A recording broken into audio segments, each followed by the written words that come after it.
স্বাস্থ্যই সম্পদ, না বুঝে চললে হাজারো বিপদ। মেনে চলুন চিকিৎসকের কথা, সুস্থ থাকার সঠিক বার্তা।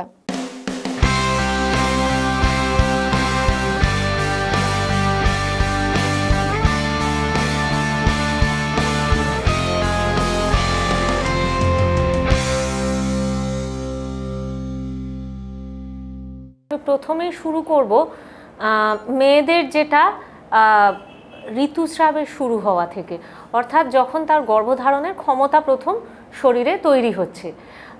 আমরা মোটামুটি সকলেই জানি যে মাসে মাসে এই রক্তপাত এটা স্বাভাবিক প্রাকৃতিক নিয়মে হয়ে থাকে।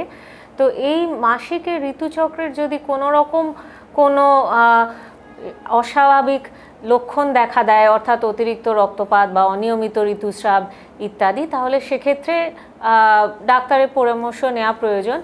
এটা বাদ দিয়ে মাসিক ঋতুচক্রের সময় কিছু বেসিক হাইজিন নিয়মিতভাবে ফলো করলে সেক্ষেত্রে শরীর স্বাস্থ্য বজায় থাকে। আর এটা ছাড়াও এখন আমরা সবাইকে সচেতন করার চেষ্টা করছি যে জরায়ুর ক্যান্সার অর্থাৎ সার্ভাইকাল ক্যান্সারের ভ্যাকসিন, সেটাও অবশ্যই আপনি যে শিশু বিশেষজ্ঞের কাছে সে রয়েছে বাল্য বয়স থেকে, অথবা যদি কোনো স্ত্রীরোগ বিশেষজ্ঞের সাথে পরামর্শ করেন তাহলে তিনি সেটা গাইড করে দেবেন।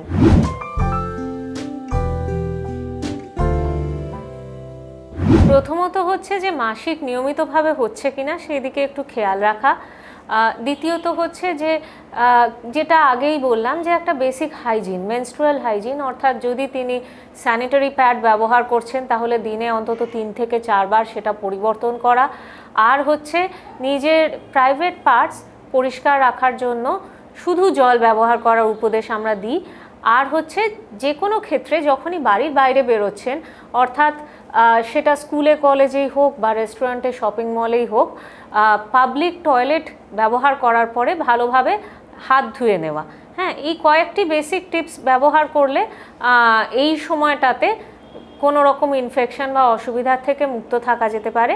এছাড়া আমরা গুরুত্ব দিই এই সময় যেহেতু শরীরটা তৈরি হচ্ছে, গর্ভধারণের ক্ষমতা তৈরি হচ্ছে, তাই যথেষ্ট পরিমাণে পুষ্টিকর খাওয়া দাওয়া প্রয়োজন। শরীরে যাতে যথেষ্ট মাত্রায় আয়রন থাকে, ভবিষ্যৎকালে যাতে রক্তাল্পতায় না ভুগতে হয় সেটার কারণে পুষ্টিকর খাওয়া দাওয়া করা এবং কিছুটা ব্যায়াম। এখনকার দিনে পলিসিস্টিক ওভারি ইত্যাদি হরমোনজনিত সমস্যা ভবিষ্যৎকালে অনেক দেখা যাচ্ছে। টিনেজ থেকে এগুলির প্রতি সচেতন হলে, খেয়াল রাখলে ভবিষ্যতে অনেকগুলি সমস্যা এড়ানো সম্ভব।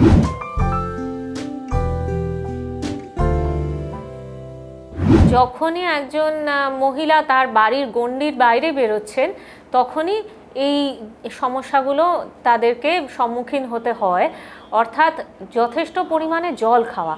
আমাদের মেয়েদের ক্ষেত্রে অনেক সময় হয়ে থাকে যে বাইরে যথেষ্ট পরিষ্কার পরিচ্ছন্ন টয়লেটের ব্যবস্থা না থাকার কারণে তারা জল খাওয়া এড়িয়ে চলতে চান এবং সেটাও কিন্তু শেষ অবধি ইউরিন ইনফেকশনের দিকেই চলে যায়।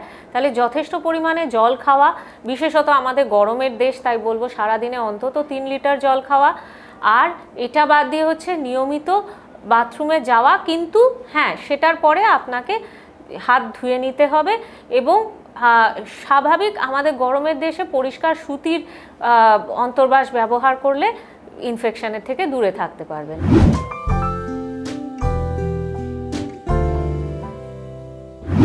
হ্যাঁ, অনিয়মিত ঋতুস্রাব ঘটতেই পারে। যদি এরকম হয় যে পরপর হয়তো 2 মাস 3 মাস এই জিনিসটা হচ্ছে, অবশ্যই চিকিৎসকের পরামর্শ নিন। কিছু পরীক্ষা নিরীক্ষার প্রয়োজন পড়তে পারে, রক্ত পরীক্ষা বা পেটের আলট্রাসোনোগ্রাফি, সেগুলি করে সেক্ষেত্রে যেরকম চিকিৎসক গাইড করবেন সেই অনুযায়ী চলুন। আমার অভিজ্ঞতায় বলবো বেশিরভাগ ক্ষেত্রে টিনেজারদের পরীক্ষা নিরীক্ষায় খুব বেশি সমস্যা ধরা পড়ে না, যেহেতু শরীরটা নতুন করে তৈরি হচ্ছে। হঠাৎ করে এই টিনেজে এসে তার ওভারি হরমোন ক্ষরণ করতে শুরু করছে এবং আস্তে আস্তে এক একটি ডিম্বাণু তৈরি হচ্ছে। তো এই সময় এই মাসিকের প্যাটার্নটা নতুনভাবে শরীরে স্থায়ী হতে একটু সময় লাগে। হয়তো একটুখানি পরিবর্তন আসতে পারে, একটুখানি হিসাবের বাইরে যেতে পারে, কিন্তু বেশিরভাগ ক্ষেত্রে অল্প স্বল্প ওষুধের দ্বারাই এটা নিয়ন্ত্রণে আসা সম্ভব এবং মোটামুটি 17-18 কোঠায় পৌঁছে গেলে খুব একটা সমস্যা হওয়ার কথা না।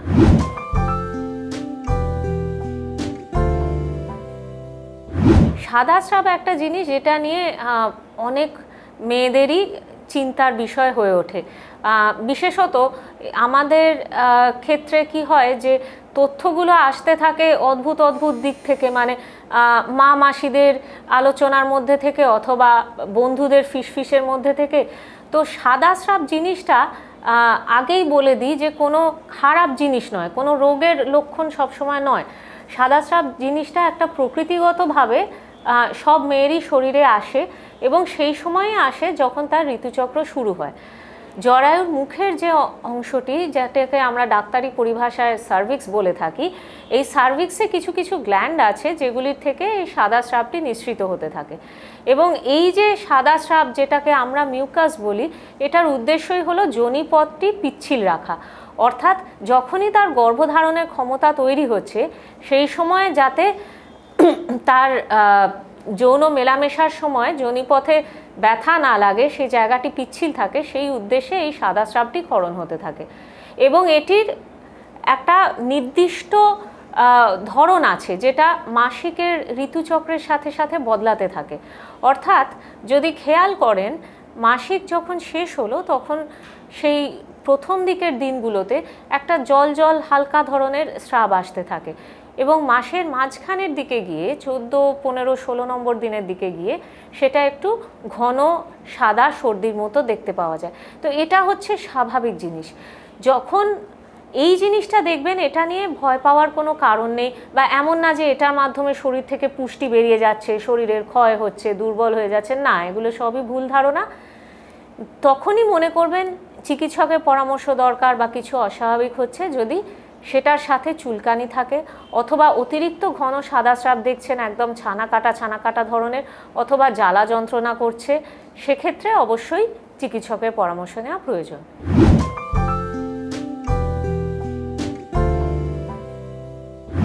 হ্যাঁ, যেটা হচ্ছে জরায়ুর ক্যান্সারের দিকটা এখনো অবধি আমরা সেইভাবে সচেতনতা তৈরি করে উঠতে পারিনি। তার মূল কারণ হচ্ছে যে সরকারি স্তরে পরিকাঠামোর অভাব এবং যথেষ্ট পরিমাণে সেই কারণে প্রচার করে ওঠা যাচ্ছে না। যেটা প্রয়োজন সেটা হচ্ছে নির্দিষ্ট সময়ে গ্যাপে গ্যাপে প্যাপস্মিয়ার জাতীয় পরীক্ষা করা এবং 9 বছরের ঊর্ধ্বে সমস্ত মেয়েদেরকে সার্ভাইকাল ক্যান্সারের টিকা দেওয়া। সেটা এখনও সরকারের তরফ থেকে শুরু হয়নি, কিন্তু আমরা আশা রাখছি খুব শীঘ্রই হয়তো কোনো ন্যাশনাল হেলথ মিশনের তরফ থেকে এই জাতীয় কোনো একটা উদ্যোগ চলে আসবে। বর্তমানে মানুষের মধ্যে সচেতনতা বেড়েছে। মূলত বলতে পারেন যে মানুষ বিভিন্ন ধরনের তথ্য পাচ্ছেন ইন্টারনেটের মাধ্যমে, অথবা যে ডাক্তারের কাছে তারা পরামর্শ নিচ্ছেন তাদের মাধ্যমে। আমরাও মানুষকে তাদের অসুস্থতার সঙ্গে যেমন পরামর্শ দিচ্ছি, তার সাথে বাড়তি কয়েকটা কথা হিসাবে এই সার্ভাইকাল ক্যান্সার সম্বন্ধেও সচেতন করার চেষ্টা করছি। এবং এই টিকা সব জায়গাতেই পাওয়া যায়।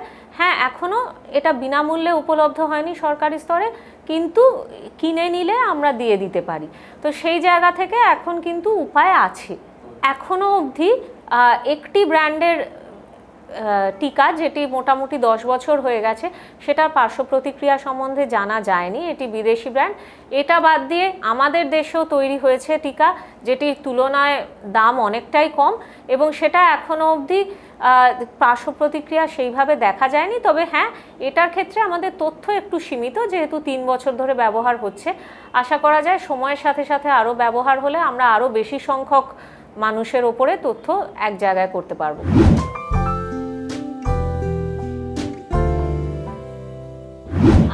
বর্তমানে কিন্তু আমরা সমাজে এমন একটা জায়গায় দাঁড়িয়ে আছি যেখানে ছেলে মেয়েদের মেলামেশাটা খুবই বলবো একটা খোলাখুলি বিষয়। হ্যাঁ, অর্থাৎ আমাদের সমাজে যেরকম পরিবর্তন আসছে এবং সেই জায়গা থেকে একটি ছেলে এবং মেয়ের অন্তরঙ্গ হওয়ার, ঘনিষ্ঠতা হওয়ার একটা প্রবণতা ক্রমশ বাড়ছে এবং সেই জায়গা থেকে আমরা কিন্তু দেখছি অনেক সংখ্যায় অপরিকল্পিত প্রেগন্যান্সি এসে পড়ছে এবং যেখানে কিনা তারা তখনই বাবা মা হতে তারা প্রস্তুত নয় এবং তারা চাইছে অ্যাবর্শন করাতে। এখন গর্ভপাত জিনিসটা ঘটানো একটু সমস্যা, বা সেক্ষেত্রে যদি ঠিকমতোভাবে গর্ভপাত প্রক্রিয়াটি না হয় বা ওয়াশ করতে প্রয়োজন হয়, অনেক সময় ভবিষ্যৎ গর্ভধারণের ক্ষেত্রে সেটায় সমস্যা হতে পারে। সেই জন্য আমার মনে হয় এখনকার ছেলেমেয়েরা যেভাবে সচেতন বা তাদের কাছে বিভিন্ন তথ্য যেভাবে পৌঁছে যাচ্ছে, আগে থাকতে গর্ভনিরোধক ব্যবস্থা নেওয়াটাই শ্রেয়। এবং আমরা সকলেই জানি যে যেগুলি হরমোনাল কন্ট্রাসেপটিভ পিল, এগুলি কিন্তু প্রকৃতপক্ষে কিছু কিছু ক্যান্সারের বিরুদ্ধে প্রোটেকশান দেয়, কিছু কিছু ক্যান্সারের ক্ষেত্রে এগুলি রক্ষা কবচের মতো কাজ করে, যেমন কোলন ক্যান্সার, জরায়ুর ক্যান্সার, ওভারির ক্যান্সার। তো এইগুলো নির্দিষ্ট কিছু কিছু এর উপকারিতা আছে। ভবিষ্যৎ গর্ভধারণে সেই অর্থে সমস্যা হয় না। যেগুলি গর্ভনিরোধক বড়ি, সেগুলি খেলে যে মাসটাতে আপনি বন্ধ করবেন তার পরবর্তী মাসেই গর্ভধারণের ক্ষমতা ফিরে আসে, এই নিয়ে কিছু সমস্যা হয় না। আমার নিজের মতে যেগুলি অপরিকল্পিত প্রেগন্যান্সি, সেগুলি দিয়ে একটা ঝুঁকির মধ্যে যাওয়ার থেকে পূর্ব নির্দিষ্ট উপায়ে যদি ছেলে মেয়েদের এখনকার দিনে কাউন্সেলিং করা যায়, যাতে তারা একটা অ্যাপ্রোপ্রিয়েট গর্ভনিরোধক ব্যবস্থা নিজেরাই চুজ করে নিতে পারে। আমাদের দেশে যেটা বলা হয় রাষ্ট্রীয় স্বাস্থ্য কমিশন থেকে, যে বাস্কেট অফ চয়েসেস, অর্থাৎ বিভিন্ন বিভিন্ন গর্ভনিরোধক প্রক্রিয়ার মধ্যে থেকে যেটি তার পক্ষে ব্যবহারযোগ্য, গ্রহণযোগ্য, সেটি তিনি চুজ করে নেবেন। তো আমার মনে হয় এটার মধ্যে দিয়ে যাওয়াটাই ভালো।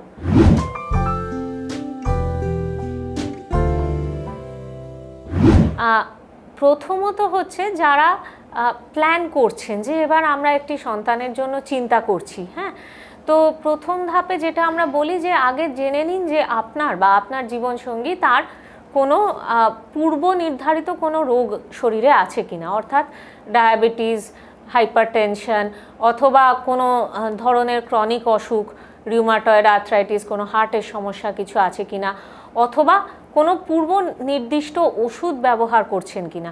অনেক সময় হয় কেউ হয়তো কোনো মানসিক সমস্যার জন্যে অনেক দিন ধরে কোনো ওষুধ ব্যবহার করছেন এবং সেক্ষেত্রে পুরুষ সঙ্গীটির যৌনাঙ্গে কিছু সমস্যা দেখা দিয়েছে, তিনি ঠিক সময় অন্তরঙ্গ হতে পারছেন না, অথবা ইরেকশন, ইজাকুলেশন, এই প্রক্রিয়াগুলিতে কিছু সমস্যা হচ্ছে। সেইগুলো আমরা আগে এই হিস্ট্রিটা, এই তথ্যগুলো নেওয়ার চেষ্টা করি। এরপর ধাপে হচ্ছে যে তার শারীরিক দিক থেকে কোনো সমস্যা আছে কিনা, অর্থাৎ কিছু কিছু রক্ত পরীক্ষা, আলট্রাসাউন্ড, এর দ্বারা বুঝে নেওয়া যে তার শরীরে যথেষ্ট সংখ্যায় ডিম্বাণু আছে কিনা, তার জরায়ু বা ওভারির গঠনগত কোনো সমস্যা আছে কিনা, অথবা তাদের মধ্যে কারোর থ্যালাসেমিয়া জাতীয় অসুখ আছে কিনা, এইগুলি আমরা বুঝে নেওয়ার চেষ্টা করি। এটা বাদ দিয়ে হচ্ছে কখন কখন অন্তরঙ্গ হবেন। তো প্রথম ধাপেই যেটা আমরা বলে রাখি, এখনকার দিনে কাজের জন্য অনেক সময় হয় যে দুজন মানুষ দু জায়গায়, অর্থাৎ তারা হয়তো মাসে একবার দেখা করতে পারছেন অথবা 3 মাসে একবার দেখা করতে পারছেন। প্রথম ধাপে বলবো যে এক ছাদের নিচে থাকাটা অত্যন্ত জরুরি। হ্যাঁ, আগে একটা ধারণা ছিল যে একটা ফার্টাইল পিরিয়ড, অর্থাৎ মাসিকের একটা নির্দিষ্ট সময় বারবার অন্তরঙ্গ হলে গর্ভধারণের চান্স বেশি বাড়ে, কিন্তু এখন সেই থিওরি আর কাজ করে না। এখন বলা হয় যে যখনই পারবেন তখনই মেলামেশা করার চেষ্টা করুন, কেন কি স্বামী স্ত্রী যে অন্তরঙ্গ সময়টুকু কাটাচ্ছেন সেটা যেন পরীক্ষার খাতা লেখার মতো হয়ে না যায়, অর্থাৎ প্রতিটি ধাপেই আমি সফল হলাম কি না, এই যে মানসিক চাপটা, এটাই দেখা যায় বেশিরভাগ ক্ষেত্রে গর্ভধারণের পথে বাধা হয়ে দাঁড়ায়। আমরা সেই জন্য অনেক সময় দেখি যে হয়তো সমস্ত পরীক্ষা নিরীক্ষা করে দেখা যাচ্ছে যে দুজনের কারো কোথাও কোনো সমস্যা নেই, অথচ গর্ভধারণ ঘটছে না। তো সেই জায়গা থেকে এই কয়েকটি যুক্তিযুক্ত পথ অবলম্বন করে তারপরে আমরা বলি যে আপনারা চেষ্টা করুন যতদূর সম্ভব কাম থেকে, ফ্রি থেকে চেষ্টা করতে।